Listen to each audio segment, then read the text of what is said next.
everything in this world can be thought of in the following terms: judgment or discernment. Indeed, one could say that the cosmos itself works that way.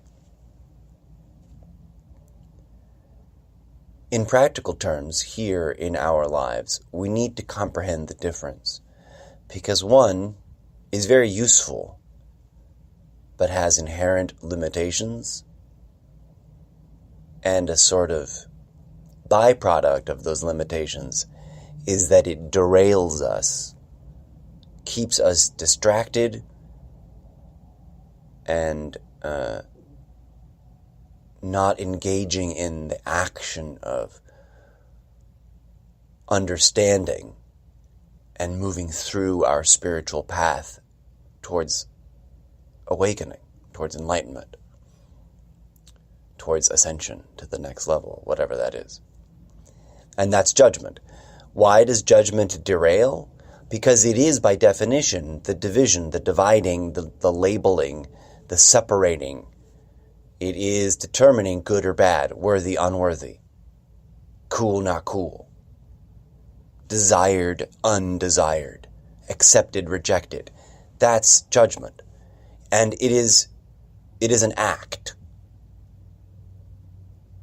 It's sort of a conditioned, reactionary act. And that's fine. It's a useful tool. I'm not morally impudiating it. Did I just make up a word? Or did I use an old word I couldn't almost quite remember how to pronounce before I said it? I'm not trying to say judgment is bad. That would be judgment, right? Ooh, the loops of infinite loops there.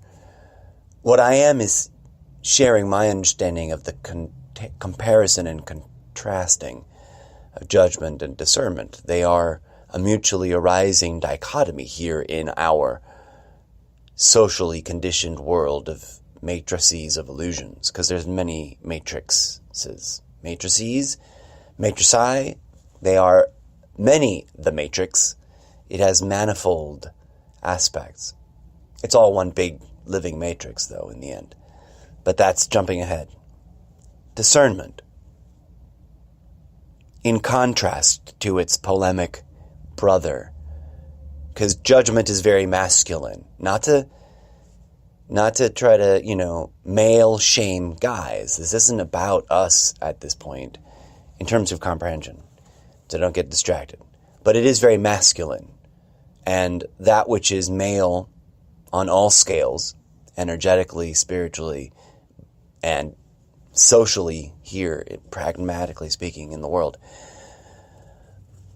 that energy, that frequency, that archetype, that us guys in the world predisposed to divide, label out, separate, sort, organize.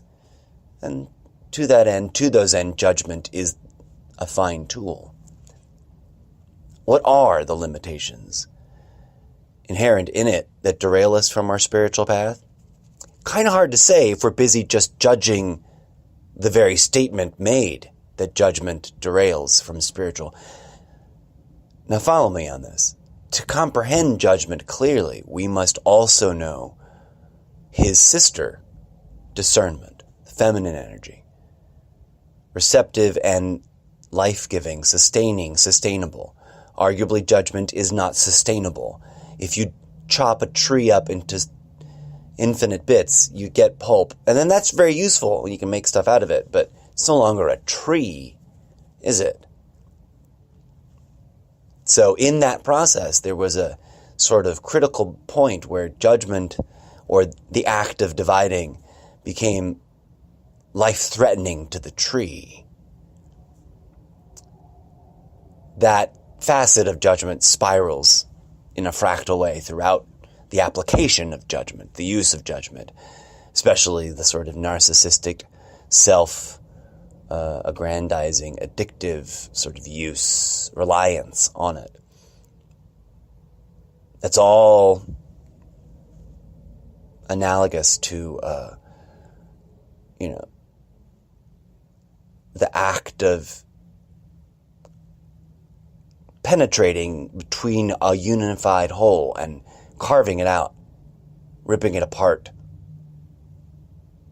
Arguably, humanity is a bit addicted to that sort of mentality, that sort of thinking, since tearing apart is what we do at all.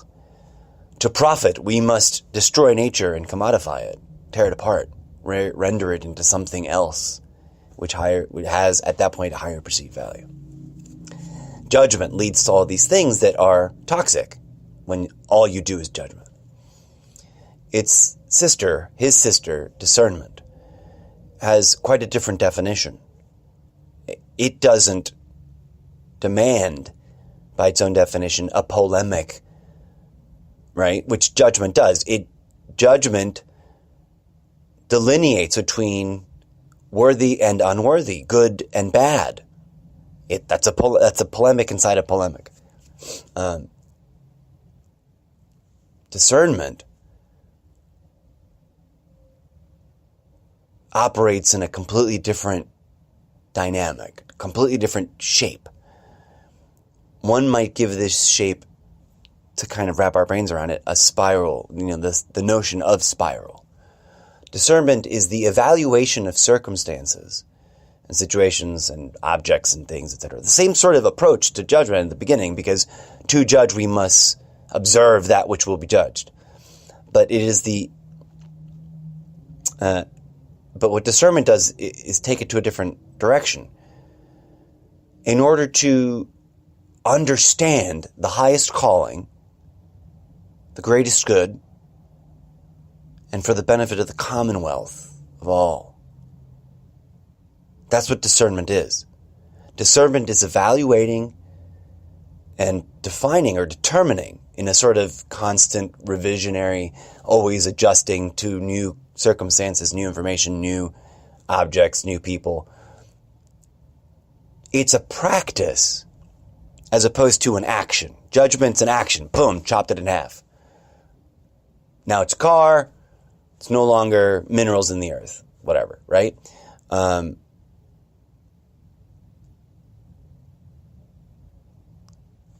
I am reminded of the parable in, I forget which book of the Bible at this moment. It is like 5 o'clock in the morning, where King Solomon has to judge the case between two mothers laying claim to a child, and he offers to cut the child in half. That's judgment.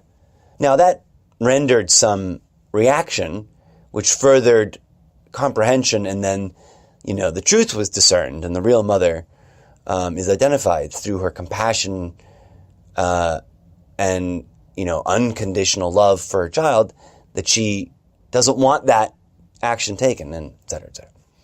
But the thought, the imagery of King Solomon, a man with a huge sword, in the act of dividing, which judgment is, it's divisive. Division, anything that is divisive, eventually leads to conflict, right? Discernment, you don't pit the quality or the assessment against itself. You don't discern that this is better than the other. You discern that option C will be the highest, most favorable option because it serves the highest calling.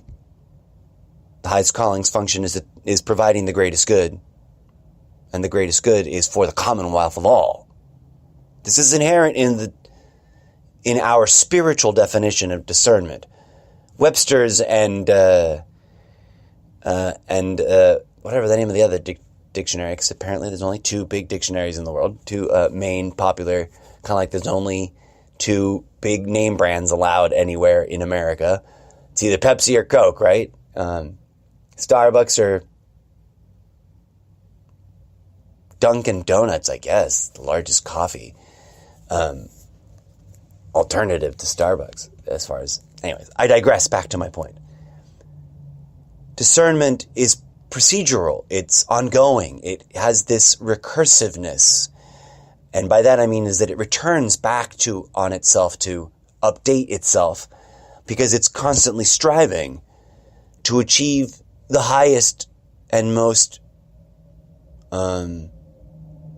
egalitarian, I guess, might be a word that's useful here to help comprehend that it's out to provide the best possible answer to a situation according to the parameters of highest calling, greatest good, commonwealth for all, inclusiveness, not just me. Judgment is very me, what I think is good, as opposed to what I think is bad.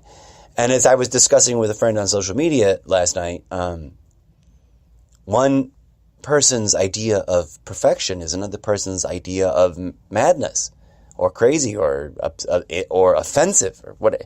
Insert any of the variable things that could be, instantly made a polemic opposite to one's private ideal of perfection.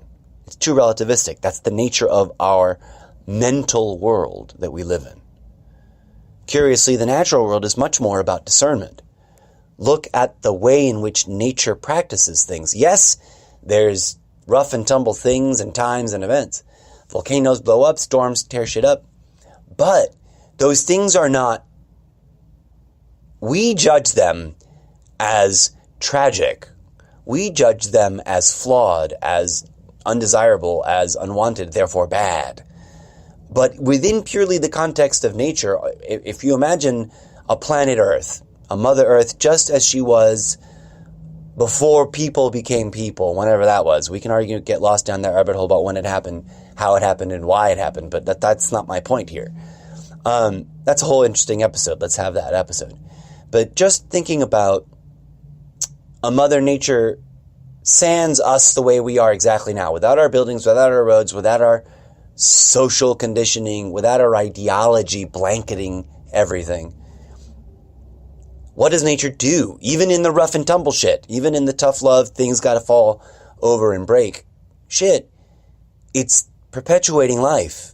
And it's providing the diversification of the free self-sacrifice of life-givingness that each object of life provides.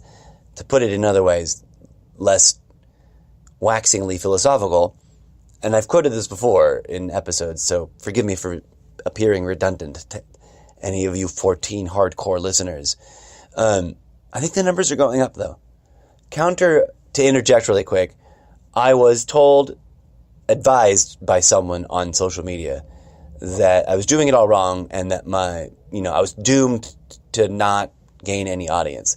But my numbers have been consistently, although very mild and small scale at this point, going up for the last 90 days. And to all you who listen, thank you. To all you who click and share and help, other people discover this that might enjoy listening, thank you. Namaste. Back to where we were. This polemic of judgment and discernment. Why is understanding this important, and why have I been rambling in circles about the two? We live in a society, if I may humbly suggest to you intellectually, that waves the banner of discernment, but all it does is judge. And that's really unhealthy. That's really unsustainable. That's why everything we do is so toxic. And that's also the key to understanding how to solve it, my friends. We must begin to practice in our personal lives in the little tiny ways that it matters, that build up to bigger frequencies of higher energy, of more intense collaborative discernment within ourselves, in our thinking, in our prayers, in our praying, in our actions in the world, in our actions in our inner world, outer world, in all the ways that we could take on the practice of discerning and abdicate or ease up on the addiction to judgment, given a spiritual or mystic, although many people don't like that term, a spiritual mystic. I'm a postmodern spiritual mystic, yo. And we can debate the linguistics of that all you want. I think it scans. It makes sense to me. Someone's got a better term, let's have it. Because I think it's It's the next layer of movement that needs to happen in our society. We need to come together, like the Beatles said, right now, in peace and in discernment of the greatest good, the highest calling, for the commonwealth of everyone. And everyone is not just you and me and everyone we like. It's everyone, even the assholes that we don't like. We have to look out for them too. And it's the plants and the trees and the animals and the bees and the insects, even the gross fucking scary ones that freak me out. Right? Because some of them are fucking scary. We need to discern the greatest good for all of that. And discernment is tough because, see, judgment is easy. Judgment is fundamental. It's like ego came up with it a long time ago. It's rooted in something that is, to be quite honest, it has to be acknowledged, an ancient survival skill. We are hardwired from millennia ago when we were single cellular organisms living in the muck, barely beginning to register how the alchemy of this living matrix womb operates at that level, at that macrocosmic, microcosmic, all of it is connected. Consciousness is everything level. That was us. We were that it. We can't disentangle ourselves from that. Don't believe me? Ask any physicist about quantum entanglement. That fundamentally means that every subatomic particle, every quark, every neutrino, whatever the fuck they're called, because even I've done my little bit of reading about that stuff, but I didn't memorize I'm not on top of what the latest, negative M wave form is called. They got all kinds of cool, awesome names. And if you're geeking out on it, go check it out. There's lots of great books about that stuff. But my point is, all of it was once in singularity, right? If we understand the implications of sacred geometry, both as symbol for what happened in the quote-unquote Big Bang, and as literal truth, sacred geometry, sacred geometric explanation of cosmology, then everything unfolded from a source place, which is a kind of negative void.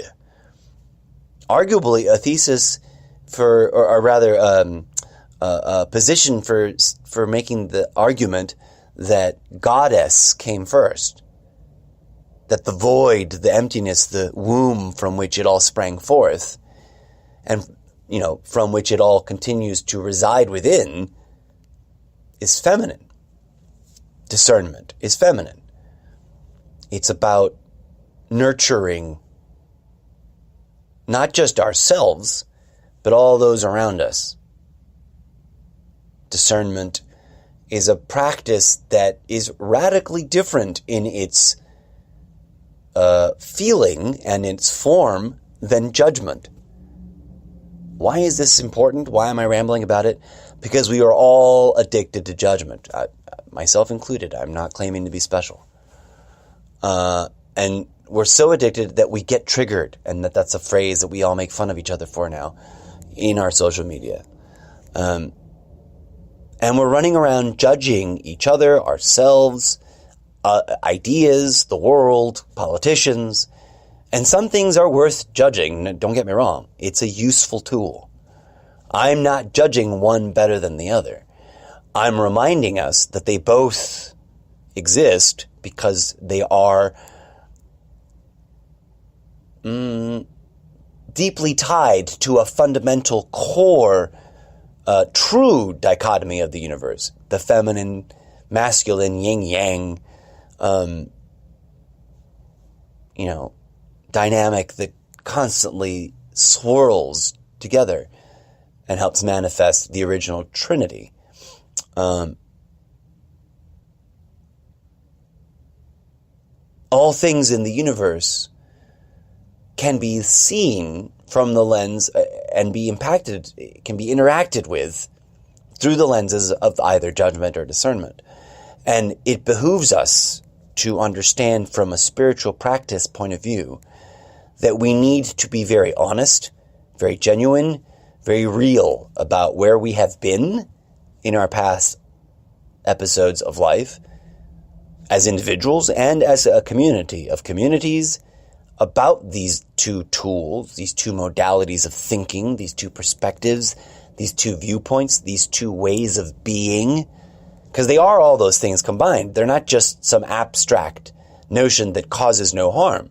Judgment, when it is an addiction, as it has been in our society for not just decades, folks, centuries, to the point of completely overriding a common use and healthy sustaining of its balancing sister, discernment, it's toxic as fuck.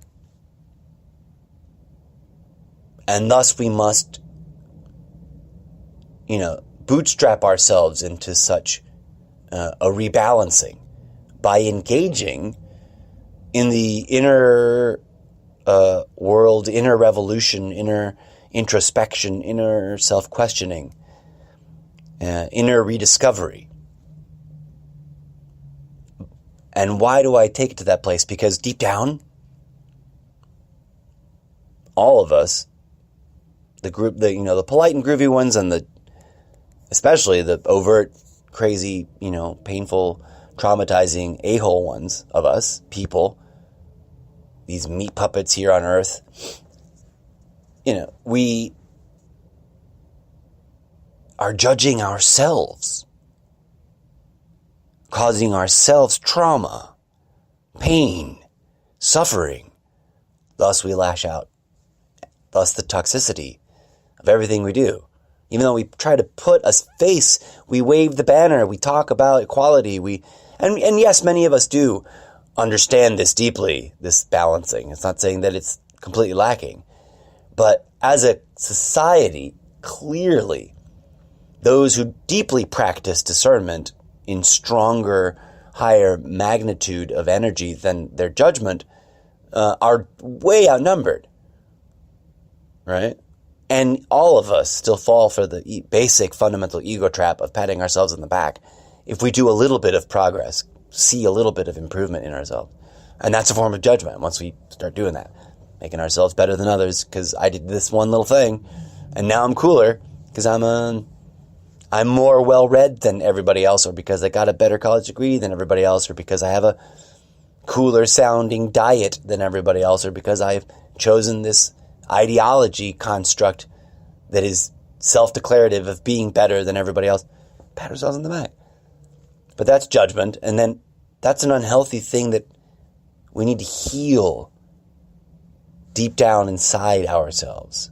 All of us. That's our calling. That's part of the test. That's part of rediscovering where the door to our inner spiritual path really starts, where it is. Where is it? There, in that initial self-investigation and discovery of this self-harm that we cause. And comprehending that our dark side, our ego, our evil ego villain, our devil on our shoulder,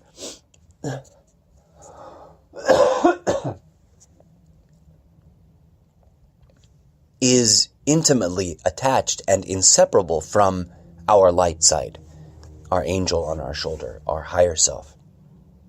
The two are engaged inseparably in this game of judgment and discernment. That's what manifests this crazy world we exist in. And it is the game, the test, the holographic VR game room challenge, whatever model, whatever analogy, because that's all it ever can be in language. As a very interesting friend of mine pointed out recently to me on social media, it is language itself that causes all our division, all our conflict, all our misunderstandings. Is the use of language itself. This constant judging, labeling, and dividing. Not quite word for word, but he was realizing some of the same things that I'm addressing here, but I hadn't had this conversation with him yet. So he was having that realization on his own. But he's also curiously someone, and I say this with love and compassion and not out to judge him, He's someone who's still got a little bit of a chip on his shoulder, thus often lashes out with impunity about the inferiority of other people's ideas, opinions, and personal states of being. Bless him, we've been having a really challenging conversation, and this isn't about him. I might edit all this out. I digress. We all have that in common. I won't edit this out. I'm judging myself and getting paranoid that I'm going to sound rude or worse than that this is going to trigger him, and whatever. If it does, bring it. It's an interesting way that he has to engage with me, call me names, and put me down, for suggesting that we are all subject to this conditioning, and that we are all fully capable of falling for ego traps at any part of our spiritual path. Whether you've been on your spiritual path for 2 years or 11 years or 50 years or 100 years or many lifetimes or not, it's all the same illusion, yo. It is all the same matrix of illusions that we set up for ourselves within our mother's womb to become better children, to become the better child that we're going to become. Discernment, one of the things that inspires me about discernment, and I'll wrap it up here, because it literally is now 5 o'clock in the morning and I have to get going. It's that its spiral and self-recursive, self-improving nature, once it gets into you, once it gets under your skin, and you start understanding, like, oh, wow, younger me, earlier me, more brash, ignorant, silly, ego-driven, hot-headed me would have judged the shit out of this and spewed a bunch of, like, terse, challenging, angry language, and even put some people down about this because it felt justified and right, because what they were talking about was indeed a bad thing. And while that's applicable and emotionally true, ultimately discernment is so much more healing and powerful and renders so much more good that we slowly become much more interested in counterbalancing all this judgment that goes on in the world with discernment. And we have to start way deep down inside and retool, rework the way we negatively, abusively think about ourselves, because we do that all the time. We all have that in common. We all are our own enemies. There is, if there's any truth to the war between good and evil, it is that it exists and resides within our very own cellular makeup. But it isn't an empirical good and evil. It is the twin children of our own making, of our own cosmic mother and father, our light side and our dark side. And it takes discernment. It takes the practicing of discernment to comprehend most fully that they are not individuals at war. One must obliterate the other. That would be a form of judgment, wouldn't it? That'd be dividing and destroying. No, the light and the dark must heal together again. They have already been separated. That is what manifests. That's part of the mechanisms that make this illusion of individuality. This world we live in is a matrix of illusion of individuation, for the purposes of experiencing all the individuations possible. The good, the bad, the mediocre, the lazy, the beautiful, the profound, the idiotic. All of us are the divine mother and father and child becoming something else. This is a process of being born. And you won't ever figure that out if you're busy judging everything down to its smallest pulp. You'll never figure that out because it's not available. It's self-evident really everywhere, because I'm self-contradicting myself now. But if, as what's his name said, those who look out there sleep, those who look within awaken. That's both literal and metaphoric.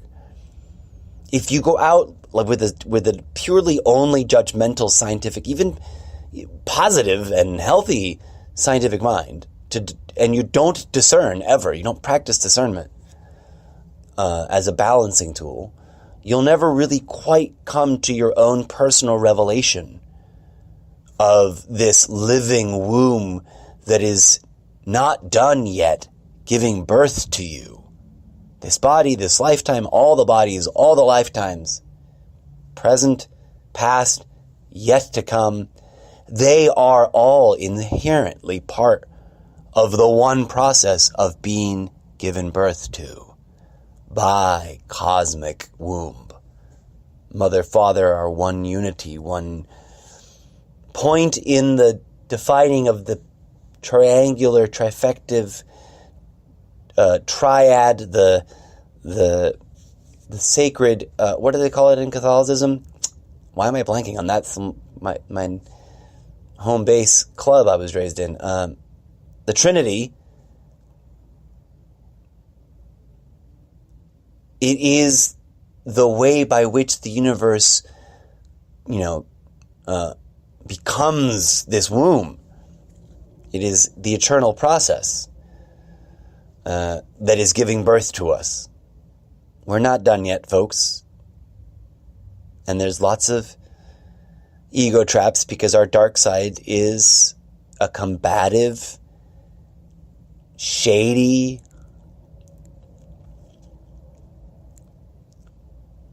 kind of, punchy bastard motherfucker. And our higher self, our light side, is a reticent, stoic, tough love kind of motherfucker. And we've been confused about the nature of their reintegration. They are reintegrating now. And the reintegration is escalating to an interesting, new, heightened place. This war between good and evil does not end with either good butchering all of evil or evil butchering all of good. No. It culminates, it doesn't even end.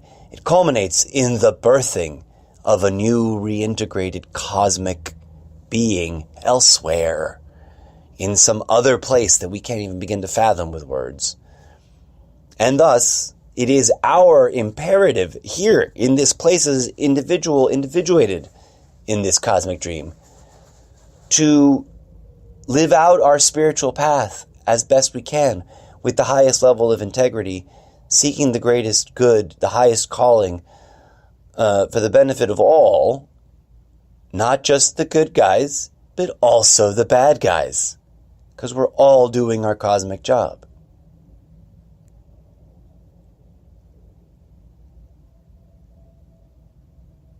Thank you for tuning in. May peace, love, and grooviness be with you, my friends.